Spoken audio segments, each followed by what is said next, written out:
Qu'est-ce qu'une personne handicapée?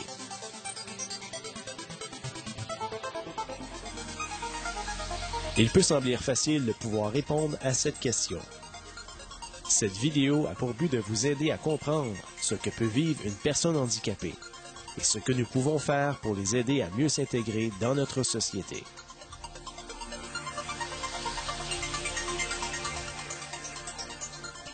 Qu'est-ce qu'une personne handicapée?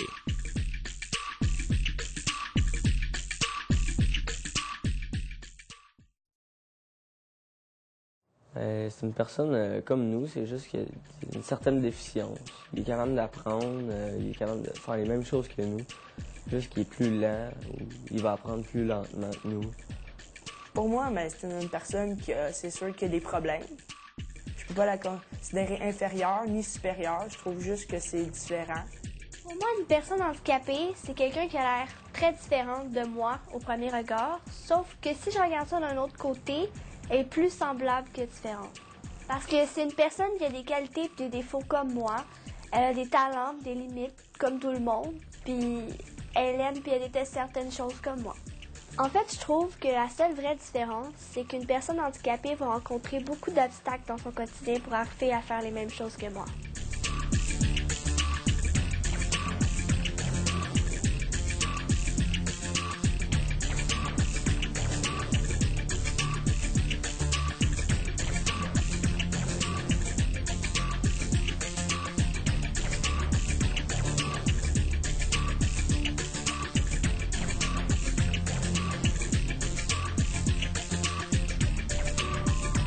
Une personne handicapée est une personne ayant une déficience physique ou intellectuelle entraînant une incapacité significative et persistante. Cette personne est donc sujette à rencontrer des obstacles dans l'accomplissement d'activités courantes.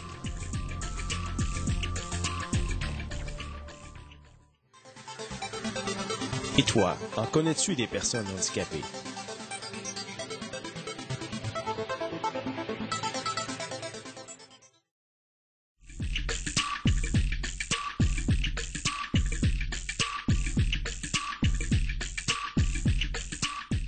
J'allais juste pas vers eux autres parce que je pensais qu'il fallait pas que j'aille vers eux autres, que ils étaient dans leur monde, qu'ils avaient leur gang, puis moi, c'était la même chose avec moi de mon bord. Avant, quand j'étais pas habituée avec ces personnes-là, moi, je paniquais parce que je savais pas comment réagir. Au début, j'avais plus tendance à les infantiliser, peut-être, à les prendre pour des bébés qui pouvaient pas comprendre. Je suis venue à plus les infantiliser, puis à même les guider.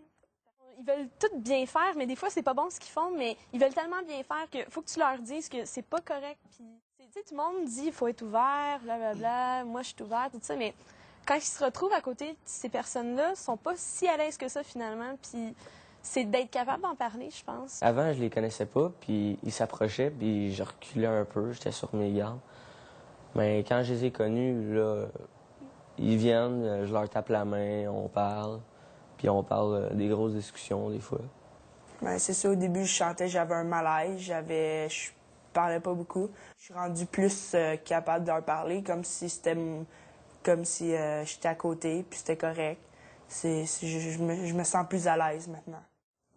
C'est sûr, je m'égare un peu, mais je trouve un handicapé, moi, c'est un être humain comme les autres, puis y a pas de problème, j'ai pas de problème avec les handicapés, et tout ça. Là. Je trouve que certains, ils passent à côté des autres puis ils disent même pas un allô ou quelque chose. J'avoue que moi aussi, avant, j'étais comme ça. Fait que c'est pour ça que je comprends un peu le monde. Parce que je pense que le monde a peur de l'inconnu. Moi, j'ai compris qu'ils te feront pas de mal.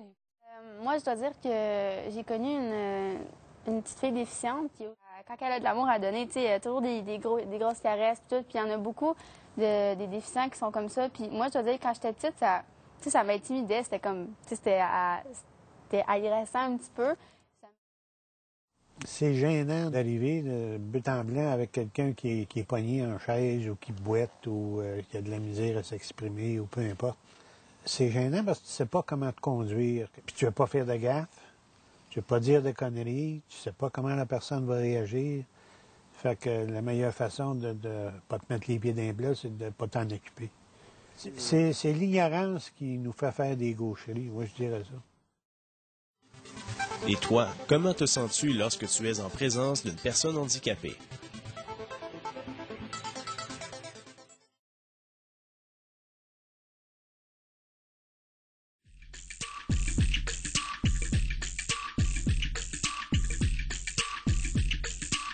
Si j'aimais une personne handicapée, je pense que je me sentirais comme s'il fallait que je réapprenne à faire les mêmes choses que je faisais avant.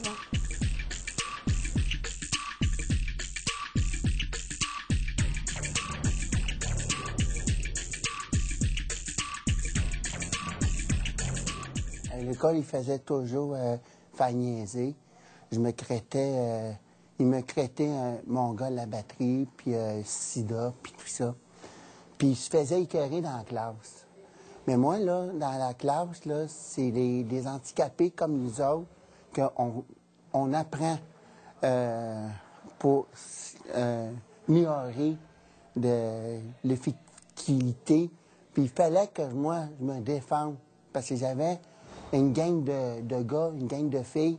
Ils s'occupaient de moi tout le temps. Puis ils se faisaient pas écœurer par les gens réguliers.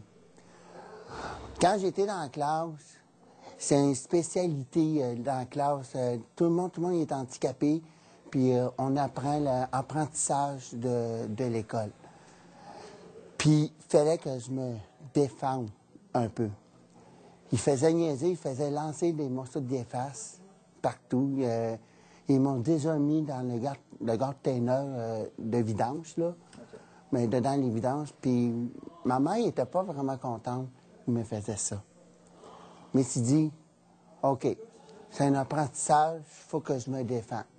Sans des coups de poing, rien. Il fallait que je parle aux gens réguliers, puis il fallait que j'aille voir un professeur.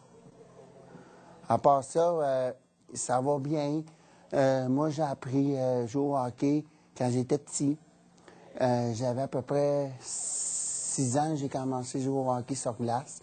Des handicapés comme Sylvain Hébert, puis tout le monde. Je fais beaucoup des activités aussi. Puis ça a donné que j'ai appris de jouer au hockey.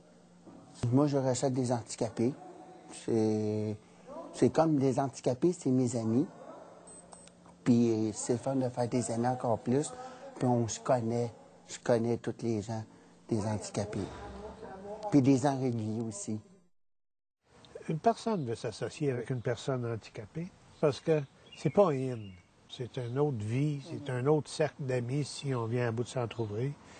Il n'y a plus personne qui nous connaît ou qui nous parle de la même façon. Moi, j'ai dans la tête que un déficient a des parents alentour. C'est surtout, moi c'est les parents vraiment qui m'impressionnent parce qu'ils ont à vivre ça dans leur réalité à chaque jour. Puis avoir fait le choix de garder un enfant déficient, pour moi, j'ai peut-être l'air méchante, mais moi, je le ferais pas. Je serais pas capable de vivre avec un enfant éternellement. Puis vraiment, ces parents-là, chapeau.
C'est sûr que leur parler de plus en plus, ça serait déjà bon. Les connaître, apprendre à les connaître.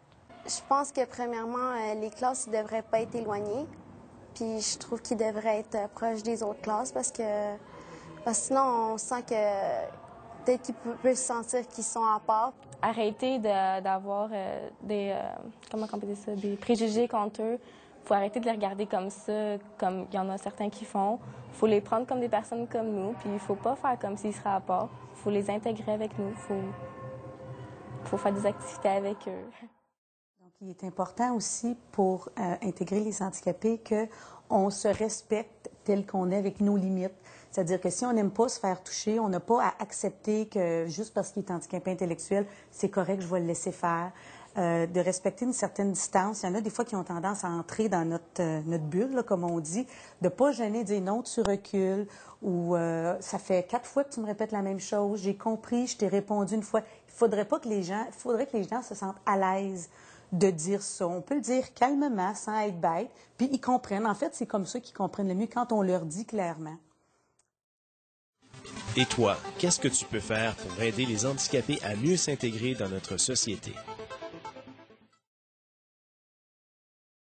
Il faut quand même comprendre que ces gens-là, c'est des personnes à part entière, avec leurs limitations et leurs potentiels. Donc, on doit quand même sensibiliser tout le monde, la population en général, à comprendre leurs limitations. Et on doit aussi adapter le milieu. S'il y a une personne en chaise roulante ou quoi que ce soit, le milieu doit être adapté.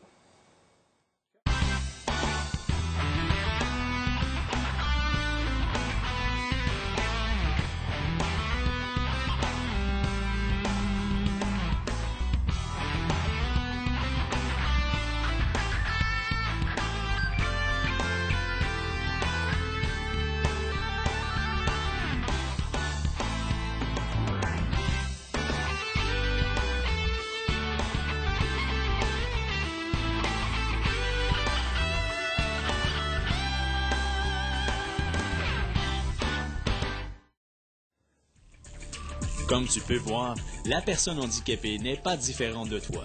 Elle a des qualités et des défauts. Elle a des talents et des limitations, tout comme toi. En fait, elle veut simplement faire les mêmes choses que toi, avoir accès aux mêmes endroits et aux mêmes services que toi.